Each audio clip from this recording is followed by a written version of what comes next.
Emilee's one of our youth leaders. I am. Which squad do you lead? I lead the blue squad with Grace and woo woo. The blue squad. The blue squad. I think we're the blue squad. Are we the blue squad? The colours I'm change each second week. guessing myself. The blue squad, I think. So My you blue lead girls, some I know. girls, and you do a great job of it. Well, tonight we've been doing a Bible devotional series. We have been. What was it called? It was like, I don't know the full name of it, but it's about. It was a lot of words, wasn't yeah, it? it's like worries, fears, Yep. anxieties. God's answer to Yeah. worries, fear, and anxiety. It's an 18-day Bible reading program, and I hope that you guys at home have done that. And I read the 18 days in 2 days. Good job. It's actually it's very easy to do. So if you've fallen behind, it's easy to catch up on, and it's easy to do. And there's a lot of great information in there. So what I wanted to do tonight is Emilee-Joy, who has read the devotional series that I hope all of you have read, is going to give us her highlights and the things that jumped out to her in that and why they were helpful to her.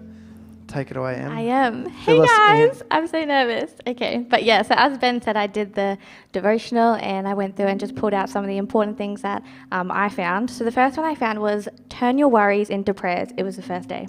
But it said turn your worries into prayers. So I think this one's like so important, but it's also really, I think, hard to make like a reflex for us, because I know for me, I find it hard because sometimes I think that our worries are too little or they're too big for God.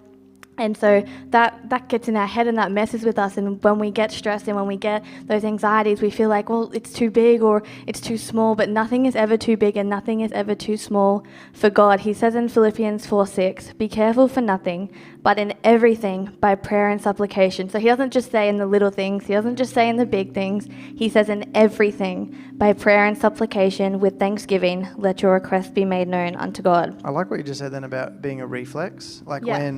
when something hits you when you're worried, it's not a reflex, and it should be a reflex. That's an awesome way to look at it. So when worry hits, our reflex, our natural response should be, Is to I got pray. to talk to God about it. Yeah. Very good. I remember there's actually a time I lost these keys, and I thought it wasn't a big thing. I thought it was like just a little thing, and they were really important keys though, because it was the one kind of like there was only one key to open this cupboard, and I had it. And you said remember this time, like Huh? I think once a day you come in. Yeah, saying, I think "Where's I my do. keys?" Yeah, no, but this was someone else's keys that I'd lost, and I thought, because I was going to Keppel the next day, and they needed them by the time I got back, so that was pretty bad.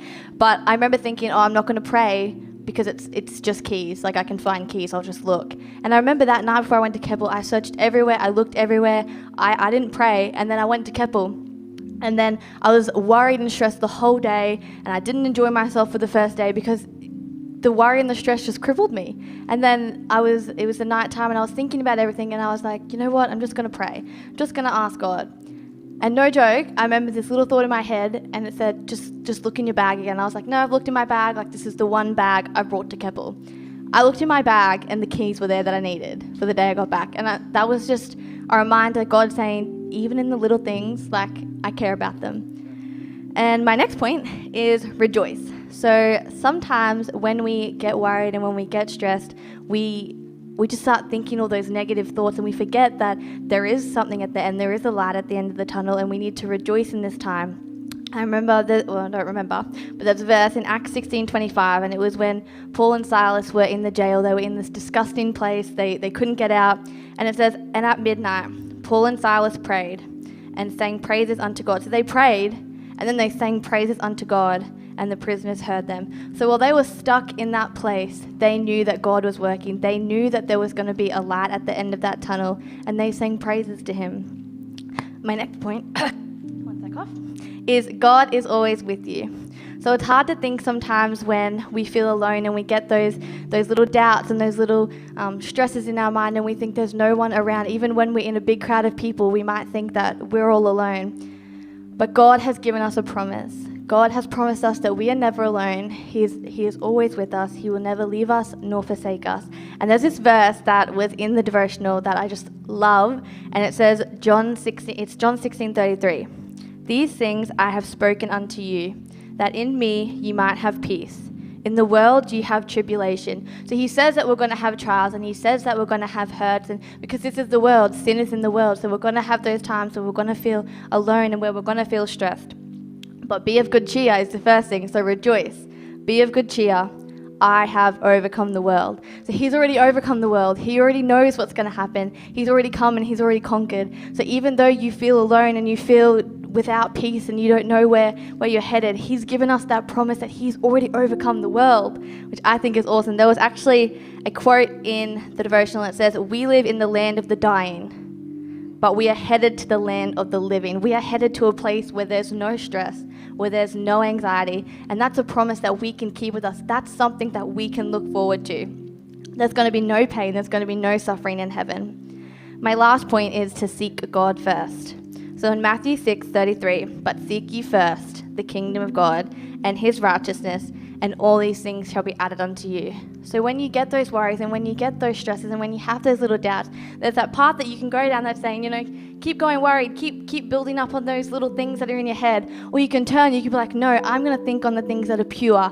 I'm going to think on the things that are lovely. I'm going to think of the things that are of good report. And you can head down that path and he'll start revealing, because there's a plan and there's a purpose for everything. And if we put him first in that situation, he's going to reveal and he's going to unravel that to us. He hasn't brought us this far to abandon us. He has a plan and he has a purpose. And as I was thinking, and I was sitting in my car this morning as I was coming, and I was really stressed out, and I was going over all these ideas that I had in my head, and this song came to mind as I was reading these thoughts, and it was The Waymaker, and it was the bridge of this song. "Even when I don't see it, you're working. Even when I don't feel it, you're working. You never stop working." And I think some of us, well, I know that you guys, you go through these stresses and you go through these anxieties and you think you don't feel anything. We rely on something that we can't see. We rely on something that we can't feel yet. We'll see him in heaven. But this song says, even when you don't feel it, he's working. Even when you don't see it, he's working. There's a light at the end of the tunnel, and he's coming for you, and he has a purpose, he has a plan. He formed you. You are the apple of his eye, and I just really want you guys to remember that. So that's some pointers from Thanks, that. Emily. Let our reflex be prayer. Reflex be prayer.